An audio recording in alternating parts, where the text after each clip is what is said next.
Now, so far it's scared 50,000 theatre-goers, and now Ghost Stories has transferred to London's West End. It is the brainchild of Jeremy Dyson, the man who wrote The League of Gentlemen, and Andy Nyman, who's brought us Darren Brown's TV and stage shows. And if you need any proof as to how scary it is, here I am, watching in the audience.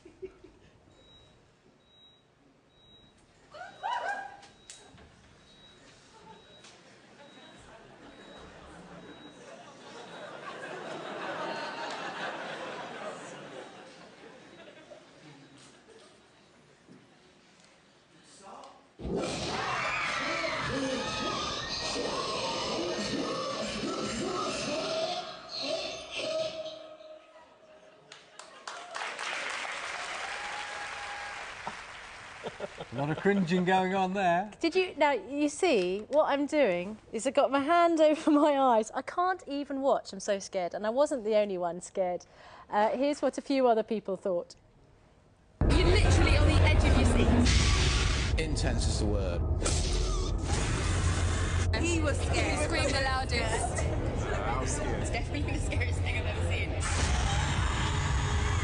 I'm scared to go home, seriously. I refuse to go home right now.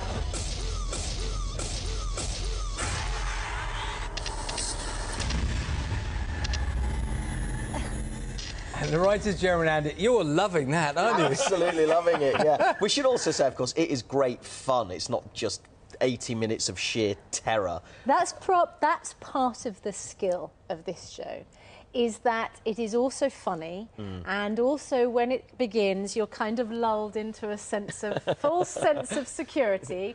Andy, you play a part in the show. Yes.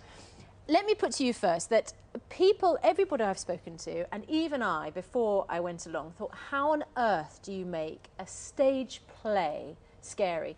Now, presumably you two put your heads together and went, come on, how do we make something really scary? Did you come up with a list? Well, we did. Isn't that how we started? Yes, actually? it was. I think it was, yeah. We've been friends for almost 30 years, and we've talked for years about wouldn't it be great fun too, and then our careers went, you know, doing what we were doing.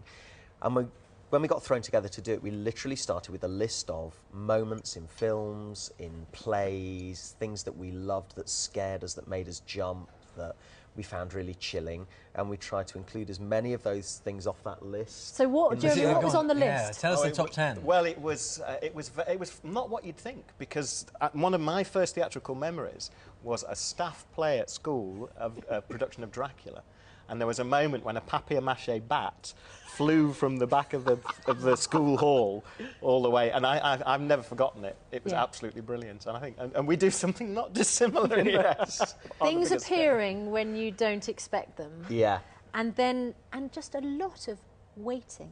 Yeah. Knowing something might at any moment happen. It's interesting that, because silence is such a deadly weapon. I feel scared even thinking about it. In the armoury of fear.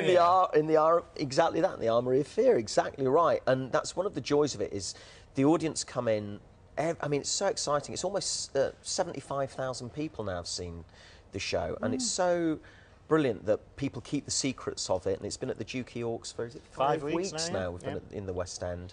And it starts with such a buzz in the audience. It's unlike any other sort of theatre show. It feels electric in there, and then when that silence hits, you can hear a pin drop followed by huge screams. Did you either of you see the film Paranormal Oh yes, Activity? we went to see it together, yeah. Because in that film, many people may not have seen it, but it's very low budget. But in that film, you literally stare at a couple in bed and a door where nothing is happening for long periods of time. And that is almost the worst moment, isn't it? Because, as you say, nothing is happening, but you build up your expectation. Yeah. Do you play on that same notion? We do. That's one of the things we do. Laughter is another tool in the arsenal, and because it's about a sucker punch, without wanting to give anything away, and you know, you can surprise an audience if there's a laugh there, and you do something different after it. But what's great with laughter and horror is they live so comfortably together, because both of them are sort of gut reactions. You don't think about whether I'll laugh at a joke, it just happens. You don't think about whether I'll scream when something horrific happens, it just happens. So they live side by side so well that that's, you know, one of the great things in the show. Jeremy, one of the things and the ideas that this plays with is the idea that there's a rational explanation for everything. And I think also one of the things that it brings up is the fact that there are some instinctive things you can't get a grip on. I went in knowing you were going to try and scare me, and I was determined not to be scared. And within 15 minutes, I had my eyes closed and I refused to watch any more of the show. But it's interesting how there are some instincts you cannot control. One of the things that's brilliant about it is its pure biology. And that's one of the things that we loved playing with. Andy's got a very good friend, Professor Richard Wiseman, who is a real-life parapsychologist. And in fact, the first thing we did was we took him out for dinner and sort of interviewed him about these very things and about the biology of it. And he explained very clearly it's a caveman instinct. Yeah. That's one of the things that we're using in the show. It also catches, doesn't it, fear? I mean, if you're in with a group of people who are frightened, yeah, you will. I mean, it does literally pass from person to person, doesn't it? Yeah, it absolutely does. And you'll hear that some nights.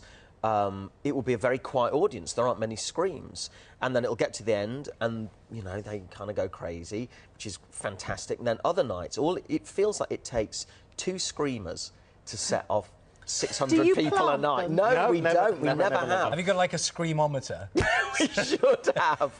We should have. It's usually the grin on your face, isn't it? Backstage is that's the screamometer.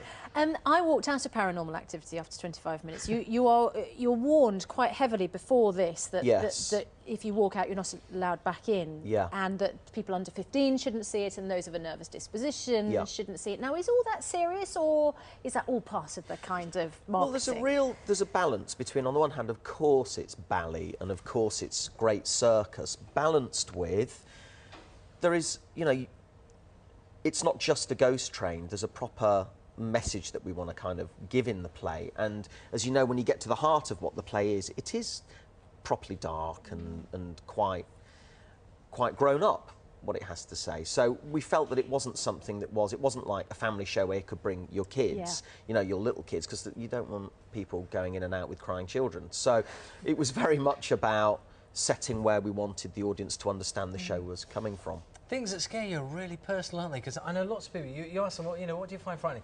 I know lots of people who find clowns really scary. Oh, yeah. They're very personal things there. You can have an individual thing everyone else thinks is perfectly anodyne, and it completely gives you the willies. But equally, there's some things that will do it for 99% of people. Like, which is what's turn the lights off. Dark. Yeah. That's the one, is it? That's the and you mentioned, because one of the links is 3:45 in the morning. Yeah. Which just happens to be the time I get up to do breakfast. We knew that. That's why we constructed that around the show. No, you didn't. Yes, we did.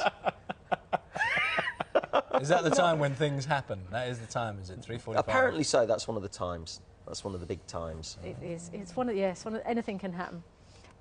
Lovely to see you both. Very nice to see you. Thanks for having us. Experience. Yeah. Just a reminder for you, Ghost Stories. It's at the Duke of York Theatre in London until the 7th of November. Be afraid.